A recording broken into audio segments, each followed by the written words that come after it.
Potato and pea curry. Prepare the ingredients.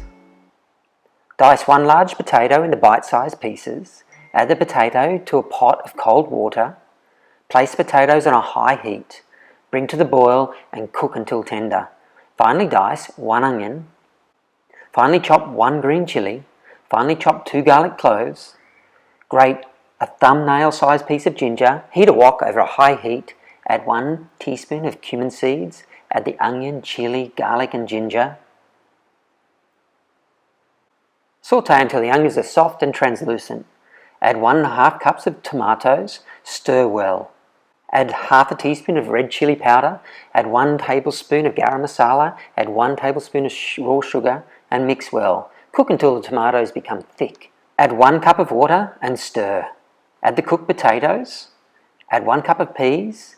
Salt and pepper to taste. Bring to the boil and simmer for a couple of minutes. Then serve.